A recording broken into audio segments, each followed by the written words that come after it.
buruk yang dialami Baginda Raja Harun al-Rashid tadi malah menyebabkan Abu Nawas diusir dari negeri Baghdad. Abu Nawas tidak berdaya. Bagaimanapun ia harus segera menyingkir meninggalkan negeri Baghdad hanya karena mimpi. Masih jelas terngiang-ngiang kata-kata Baginda Raja di telinga Abu Nawas. Tadi malam aku bermimpi bertemu dengan seorang laki-laki tua. Ia mengenakan jubah putih.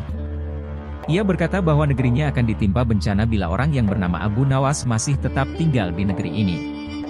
Ia harus diusir dari negeri ini sebab orang itu membawa kesialan. Ia boleh kembali ke negerinya dengan syarat tidak boleh dengan berjalan kaki, berlari, merangkak, melompat-lompat dan menunggang keledai atau binatang tunggangan yang lain. Dengan bekal yang diperkirakan cukup, Abu Nawas mulai meninggalkan rumah dan istrinya.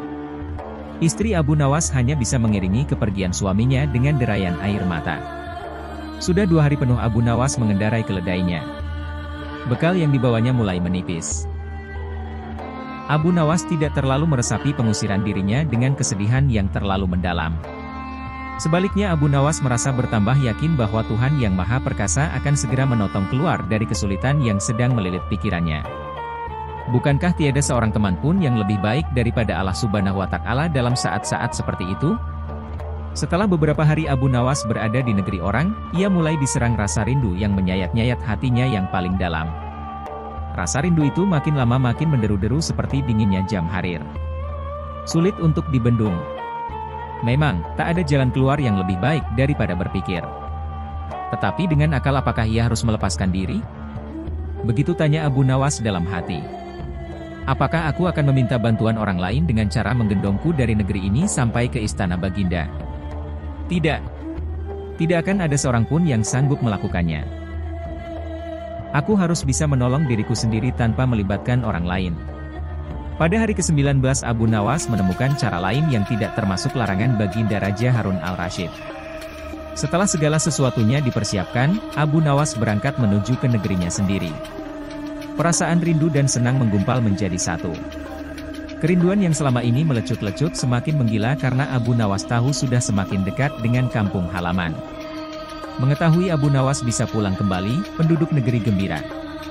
Desas-desus tentang kembalinya Abu Nawas segera menyebar secepat bau semerbak bunga yang menyerbu hidung. Kabar kepulangan Abu Nawas juga sampai ke telinga Baginda Harun al-Rashid. Baginda juga merasa gembira mendengar berita itu, tetapi dengan alasan yang sama sekali berbeda. Rakyat gembira melihat Abu Nawas pulang kembali, karena mereka mencintainya. Sedangkan Baginda Raja gembira mendengar Abu Nawas pulang kembali karena beliau merasa yakin kali ini pasti Abu Nawas tidak akan bisa mengelak dari hukuman. Namun Baginda amat kecewa dan merasa terpukul melihat cara Abu Nawas pulang ke negerinya. Baginda sama sekali tidak pernah membayangkan kalau Abu Nawas ternyata bergelayut di bawah perut keledai.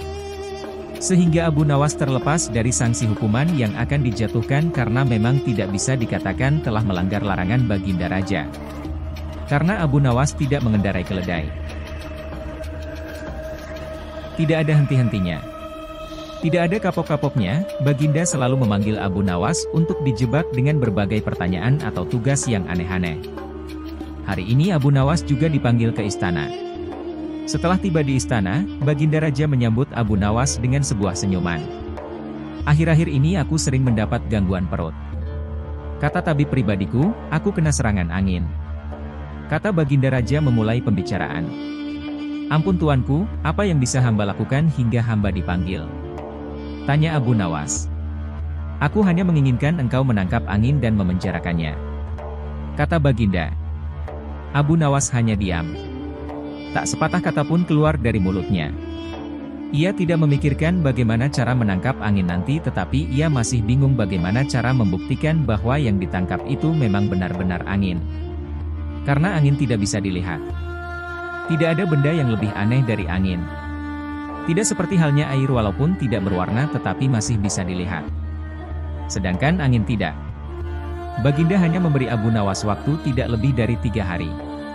Abu Nawas pulang membawa pekerjaan rumah dari Baginda Raja. Namun Abu Nawas tidak begitu sedih. Karena berpikir sudah merupakan bagian dari hidupnya, bahkan merupakan suatu kebutuhan. Ia yakin bahwa dengan berpikir akan terbentang jalan keluar dari kesulitan yang sedang dihadapi. Dan dengan berpikir pula ia yakin bisa menyumbangkan sesuatu kepada orang lain yang membutuhkan, terutama orang-orang miskin. Karena tidak jarang Abu Nawas menggondol sepundi penuh uang emas hadiah dari Baginda Raja atas kecerdikannya. Tetapi sudah 2 hari ini Abu Nawas belum juga mendapat akal untuk menangkap angin apalagi memenjarakannya. Sedangkan besok adalah hari terakhir yang telah ditetapkan Baginda Raja. Abu Nawas hampir putus asa. Abu Nawas benar-benar tidak bisa tidur walau hanya sekejap. Mungkin sudah takdir, kayaknya kali ini Abu Nawas harus menjalani hukuman karena gagal melaksanakan perintah Baginda. Ia berjalan gontai menuju istana.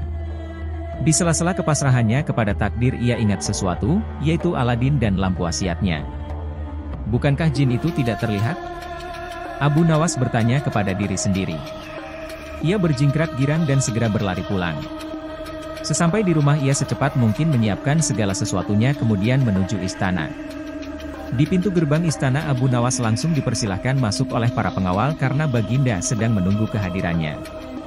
Dengan tidak sabar Baginda langsung bertanya kepada Abu Nawas.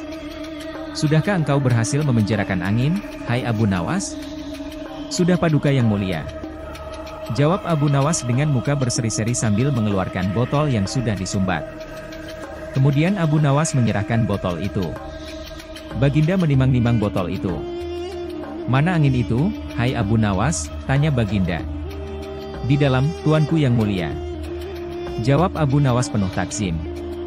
Aku tak melihat apa-apa. Kata Baginda Raja.